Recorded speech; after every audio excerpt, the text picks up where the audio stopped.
Bismillahirrahmanirrahim. Assalamualaikum warahmatullahi wabarakatuh.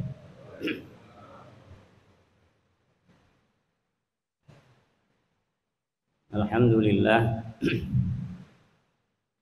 Alhamdulillahilladzi farada 'alaina shiyam fi syahri Ramadan.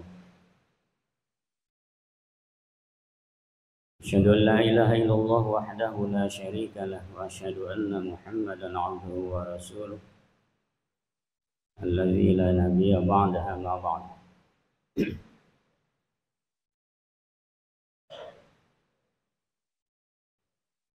Syukur alhamdulillah. Hari ini kita mengawali pelaksanaan ibadah puasa pada bulan Ramadan di tahun 1444 Hijriah ini. Dan keberadaan kita pada 1 Ramadan ini bisa jadi sebagai salah satu dari diijabahnya doa yang kita lantunkan ketika menyambut Rajab.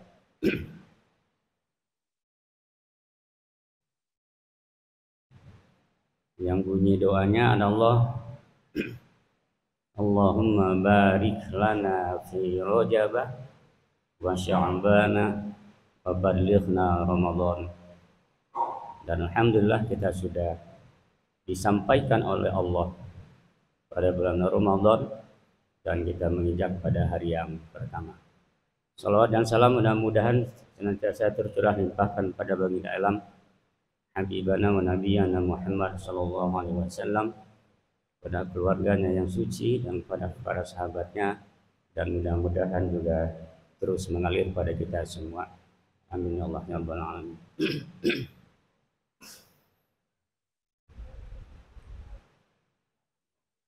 Dan di awal Ramadan ini nampaknya yang gembira bukan hanya kaum muslimin, tetapi alam juga gembira. Itu sebabnya hujan turun lumayan agak lebat.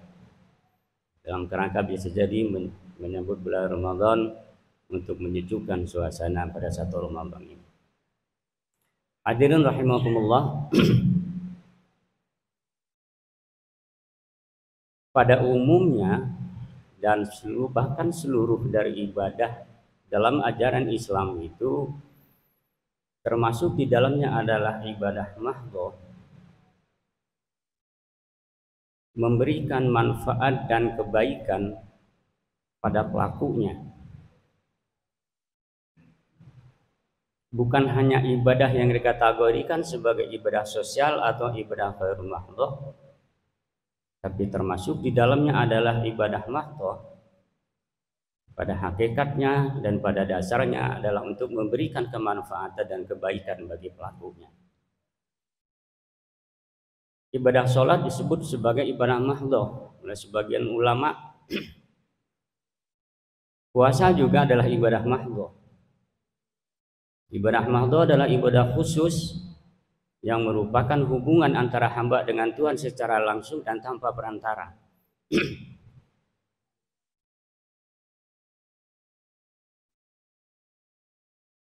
Dari sekian ibadah itu, ternyata ibadah saum, ibadah puasa adalah ibadah yang paling rahasia dari sejumlah ibadah yang lainnya.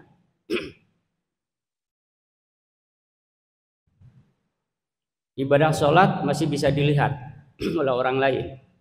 Ibadah zakat masih bisa dilihat orang lain, apalagi haji.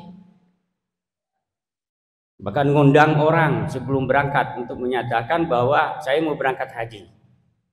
Paling tidak untuk meminta doa bagi keselamatan dan kemabruran dari ibadah haji itu. Bahkan bukannya tetangga yang terdekat selembur tahu bahwa kita akan haji. Tapi ibadah saum, siapa yang tahu?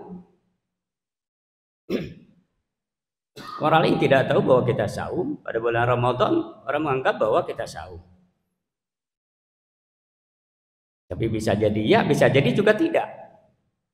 Orang lain tidak ada yang tahu. Apalagi kalau kemudian dia tidak saum tapi berpura-pura saum. Orang tidak akan tahu bahwa dia tidak saum. Sampai pada yang rahasia ini pun ternyata memang memberikan kemanfaatan dan kegunaan bagi pelakunya. Salah satu motivasi kita untuk melakukan ibadah biasanya adalah karena ada ganjar dan kebaikan di dalamnya. Bagi kita yang masyarakat awam, tentu saja ketika kita melakukan sesuatu harus dibibita dulu, ada keuntungan yang harus kita ambil. Bahkan ada pertanyaan, apa yang bisa saya peroleh ketika saya melakukan ini? Yang bisa jadi pertanyaan juga muncul ketika kita melakukan ibadah termasuk di dalamnya saum.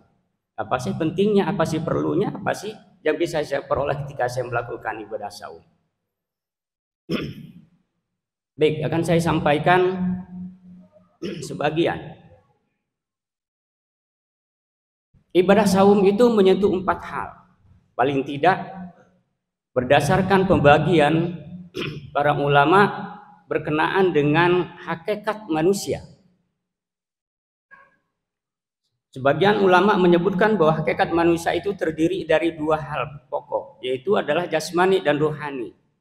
Sebagian lagi menyebutkan ada 3. Selain dari jasmani, rohani, yang ketiga adalah akal. Berikutnya ada lagi ulama yang menambahkan, bukan hanya jasmani, rohani, dan akal, tetapi juga hakikat manusia itu adalah ruh. Sebab ruh tidak diberikan kepada makhluk lain kecuali manusia. Bahkan ada yang menambahkan, Imam Ghazali menambahkan yang kelima adalah qalbu. Baik, kita tidak mengambil sedikit atau yang terlalu banyak. Sebab nanti juga bisa dimaknai qalbu itu juga bagian dari aspek rohani. Kita ambil 4 dan kita bicarakan secara sepintas yang 2. Yang pertama adalah berkenaan dengan jasmani. Apa sih keuntungannya, apa sih manfaatnya melakukan saum bagi badan saya, bagi jasmani saya? Para ahli kesehatan sudah banyak melakukan penjelasan, memberikan penjelasan, memberikan telaah ilmiah berdasarkan penelitian mereka bahwa ternyata ibadah saum itu memberikan kemanfaatan bagi kesehatan tubuh, kesehatan jasmani.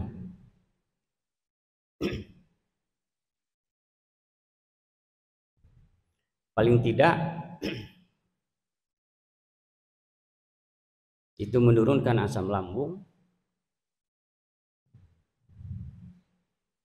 lalu kemudian menurunkan kadar gula bagi yang kadar gulanya tinggi,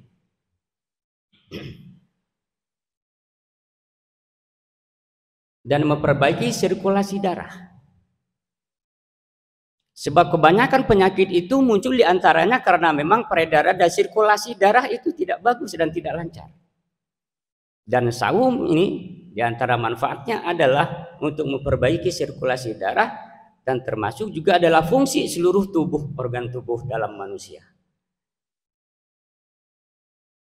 Mungkin usus tidak harus setiap saat dia harus bekerja untuk menggiling makanan yang masuk ke mulut dan perut kita. Ada masa istirahatnya. Oleh kesehatan menyebutkan bahwa masa dia istirahat itu adalah 6 jam setelah kita makan. Di selama 6 jam sejak kita makan itu usus kita terus bekerja dia untuk menggiling makanan yang masuk ke dalam perut kita. Bayangkan kalau kemudian mesin itu tidak pernah berhenti, dia akan cepat rusak dan akan cepat haus. Itu sebabnya Rasul mengatakan berkaitan dengan kemanfaatan jasmani ini disebut dengan sumu tasihhu. Puasalah kalian, sebab puasa itu akan membuat kalian sehat. Ada beberapa penyakit diantaranya yang treatment dari medis, yang treatment dokter harus puasa. Yang kedua, dalam tubuh kita ini ada disebut dengan istilah nafs. Dan itu juga merupakan hakikat manusia. Nafs itu adalah jiwa menurut bahasa kitanya. Dan jiwa itu sebagian ulama membedakan dia dengan ruh. Ruh adalah ruh dan jiwa adalah jiwa, meskipun ruh dan jiwa itu bagian dari komponen rohani. Tetapi jiwa itu berbeda dengan ruh. Apa manfaatnya puasa itu bagi jiwa? Hadirin rahimakumullah, pada dasarnya bahwa jiwa itu memiliki dua kecenderungan. Yang pertama adalah kecenderungan untuk melakukan fujur, perbuatan buruk, perbuatan menyimpang, dan yang kedua adalah kecenderungan untuk melakukan takwa. Bahkan daya tarik untuk melakukan fujur itu jauh lebih kuat, jauh lebih dahsyat ketimbang takwa. Imam Al-Ghazali menyebutkan bahwa nafsu itu isinya dua. Yang pertama adalah al-ghadab dan yang kedua adalah syahwat. Ghadab itu adalah emosi. Emosi, perasaan orang. Ghadab. Ketika umpama kita tersinggung, kita marah. Itu ghadab. Adakah fungsinya ghadab? Ada. Di antara fungsi ghadab itu adalah untuk mempertahankan diri. Untuk pertahankan diri. Yang kedua adalah syahwat, keinginan terhadap hal-hal yang bersifat material, yang bersifat fisik. Ingin makan, ingin minum, ingin tidur, ingin segala. Itu adalah syahwat. Jika dua hal ini tidak dikendalikan, maka kecenderungan nafs itu akan ke fujur. Kecenderungan akan fujur. Dan daya tarik dua hal ini dalam tubuh manusia itu sangat kuat. Fungsi saum apa? Fungsi saum adalah mengendalikan dan menjinakkan nafs kita agar dia menjadi baik dan lebih cenderung dan terarah kepada takwa. Itu sebabnya diperintahkan oleh Rasul ketika kita melakukan saum harus menahan diri. Kalau ada orang yang mengganggu kita, tong ambok. Bahkan kata Rasul, katakan ini shaim. Katakan saya sedang saum. Tahan. Itu dalam kerangka untuk mengendalikan dan menjinakkan nafs, menjinakkan jiwa. Kita orang dengan makanan, ya kita tolak dengan halus, punten menuju saum.